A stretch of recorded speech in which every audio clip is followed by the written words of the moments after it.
Hi friends, welcome back to my channel. నేను మీ సాయి ప్రసన్నని. ఈరోజు మన ఛానల్లో కార్తీక పురాణం 30వ అధ్యాయం గురించి తెలుసుకుందామండి. అంతకంటే ముందుగా మన ఛానల్ని ఎవరైనా ఫస్ట్ టైం చూస్తున్నట్లయితే ప్లీజ్ సబ్స్క్రైబ్ చేసుకోండి.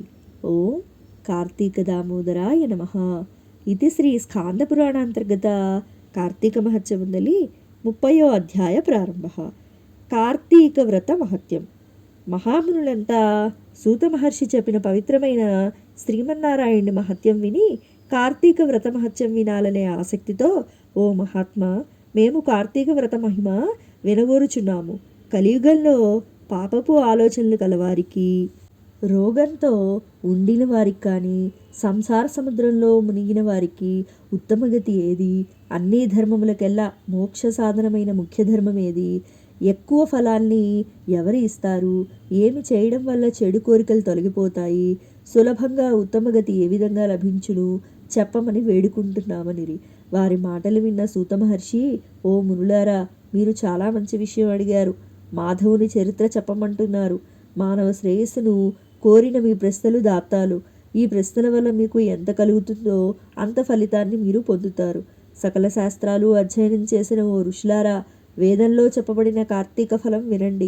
శ్రీ మహావిష్ణువుకు ఇష్టం కలిగించేది ఉత్తమమైంది అయిన కార్తీక వ్రతాన్ని గూర్చి చెప్తాను. శ్రద్ధగా ఆలకింపుడు. దానిని గురించి చాలా వివరంగా చెప్పబడింది. అదంతా నేను వర్ణించలేను, క్లుప్తంగా చెప్తాను. విష్ణు చరిత్రాన్ని వినగోరేవారు సంసార సాగరాన్ని నుండి తప్పించుకుంటారు. సూర్యభగవానుడు తులారాశిలో నుండగా కార్తీకములో మాధవుని భక్తితో పూజించుట, స్నాన జప దాన పూజలు, నేతి దీపాలు వెలిగించుట మొదలైనవి సల్పుట వల్ల జన్మాంతంలో సంభవించిన సకల పాపాలు పటాపంచలైపోతాయి.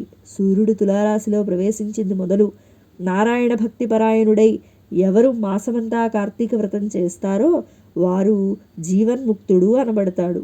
ఈ వ్రతాన్ని ఆచరించిన వారు అధములు అనబడతారు.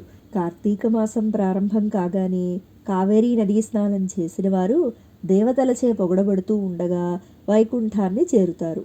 ఏ నదిలో స్నానం ఆచరించినా ఈ ఫలం దక్కుతుంది. నెలలన్నిట్లోనూ కార్తీక మాసం అత్యుత్తమం. వ్రతానికన్నిటికెల్లా కార్తీక వ్రతం గొప్పది. పాపాత్ములు వ్రతాలు ఆచరించడమే అరుదు. వారి వ్రతం ఆచరించడం వల్ల కలిగిన ఫలితమే అరుదు. ఈ నెలలో దీపదానం, కంచుపాత్ర దానం, విష్ణు ఆలయాన దీపమాలలు వెలిగించడం, ఫలాలు, ధనధాన్యాలు, గృహదానాలు చేయటం వల్ల విశేష ఫలితాలను ఇస్తాయి. ధనిక దరిద్ర భేదాలు లేకుండా ప్రతి ఒక్కరూ విష్ణువుకు ప్రియమైనది అయిన కార్తీక వ్రతం వింటే అధిక పుణ్యం కలుగుతుంది. పాపాలన్నీ హరించి అధిక ఫలితం చేకూరుతుంది. ఈ అధ్యయనం విన్నవారు ఇహపర సౌఖ్యాలు రెండింటినీ పొందుతారు. ఇది శ్రీ స్కాంద పురాణాంతర్గత కార్తీక మహత్యమందలి 30వ అధ్యాయం సంపూర్ణం. ఓం కార్తీక దామోదరాయ నమః. ఈశ్వరుని కృపాకటాక్షలు మనందరిపై ఎల్లవేళలా ఉండాలని మనస్ఫూర్తిగా కోరుకుంటున్నానండి. సర్వే జనా సుఖినో భవంతు. సర్వే సృజన సుఖినో భవంతు. ధన్యవాదాలు.